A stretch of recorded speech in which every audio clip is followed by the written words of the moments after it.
Welcome to Verbal Peak Radio, where we give you a verbal image of life, and we are every day. People like to welcome you all to the show. The rise of the Moors.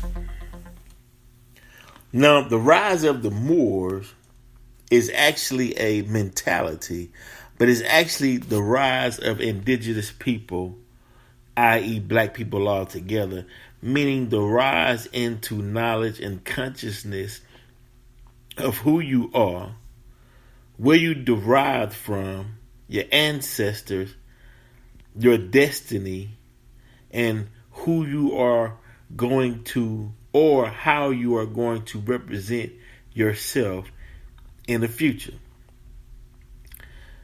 That's a general overview of all indigenous people, whether they know they're Moors or whether they know not that they are Moors, because being in a subjugated slave mind, slave state, and slave position has outworn its welcome, as you've heard me say on previous podcasts.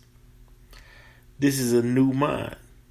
Now I'm going to read to you all what took place in Massachusetts with a sect of Moors called the Rise of the Moors, but we all are rising. Cream rises to the top. Now, police say they have safely resolved a situation with a group of heavily armed men who refused to comply with police Saturday morning. Now, why did they refuse to comply? Is it that some terminologies within the law doesn't apply to indigenous people? And can it be proven? Let's keep reading. Now, by them refusing to apply to said law, it resulted in the shutdown of a busy Interstate 95 and shelter-in-place orders for parts of Wakefield and Reading, these counties. They entered a shelter-in-place. Black man with guns. Hey, everybody, stay in your home. Don't come outside. We don't know what's getting ready to happen. This could be a civil war. This could be a revolution. We don't know. The group of 9 men were reportedly in 2 cars, stopped in a breakdown lane on I-95 in Wakefield with their hazard lights on around 1:30 a.m. when police stopped to assist them. Police said the responding troopers saw that they were wearing tactical or military-style uniforms, including tactical vests and body cameras. Some had long rifles, others pistols, or some combination of both. Okay. Now, State Police Colonel Christopher Mason said the men identified themselves as being part of a group known as Rise of the Moors. The group's website describes them as Moorish Americans dedicated to educating new Moors and influencing our elders. Now, educating new Moors meaning you're a Moor, you just reacquainting yourself with who you are, right? And you fell out of practice. Their self-professed leader wanted every their self-professed leader wanted very much known their ideology is not anti-government, Mason said. Our investigation will provide us more insight into what their motivations are and what their ideology is. Mason said he can't confirm that they are validated members of the group. They identify. Now, this is the leader, right? He can't say if they are validated members of the organization, meaning he has to go in there and check things out to see if they are who they say they are. But this is who the identity that they gave the police officer.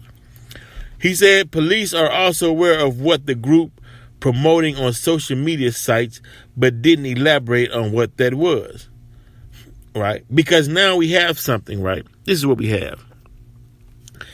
You have black people who are saying, look, man, right? I'm not a slave. Right? I'm not under any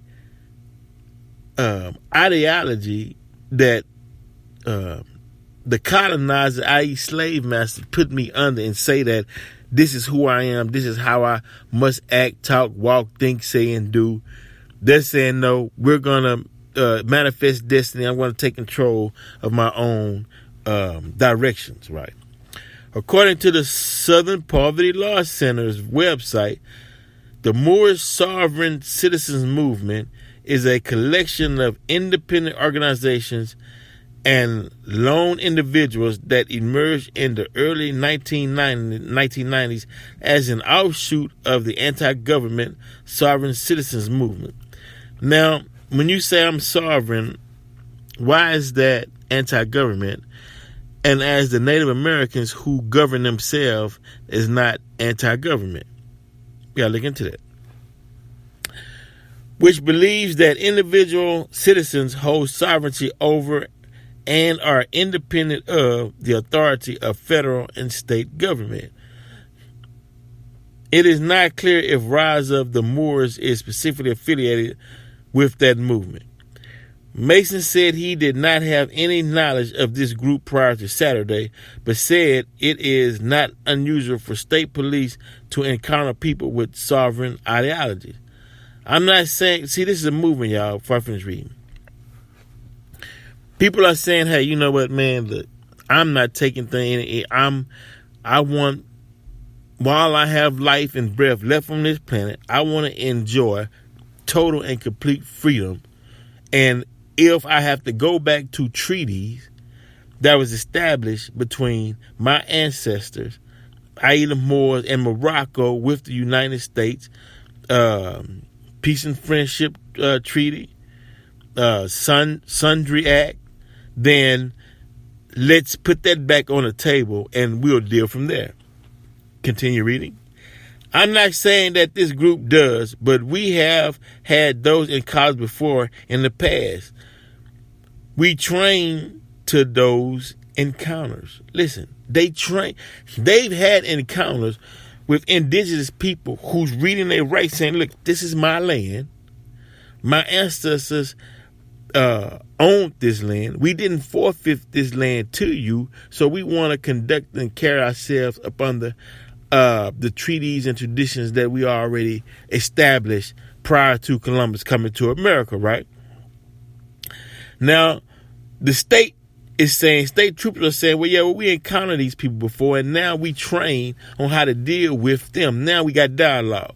Because now, if I'm traveling and I show you my badge or show you my ID that I'm a tribal marshal or I'm part of a certain tribe or I'm a Moor, I'm indigenous, now we deal. Look at, man, I got the right to do this under this section clause of this law. Now, hopefully that the state troopers, which they train, now, meaning that, yeah, you'll do better dealing with a state trooper than you would, say, one of the city police officers who is not educated in these matters. That's when things get out of hand and people get hurt. All right, there we go. Okay, they train for these encounters, he said. We very much understand, the philosophy that underlies that mindset, and we train our officers actually at the academy on these interactions and how to de-escalate those situations and how to engage with people that have that philosophy and mindset and resolve those situations, in a peaceful manner, which is what we're committed to doing today, right? So they committed to setting this thing in a peaceful manner because, think about it though, you're all black organization. You got your weapons, right? You're traveling down the highway, troopers stop you. Hey, what you doing? What do you mean what I'm doing? What are you doing?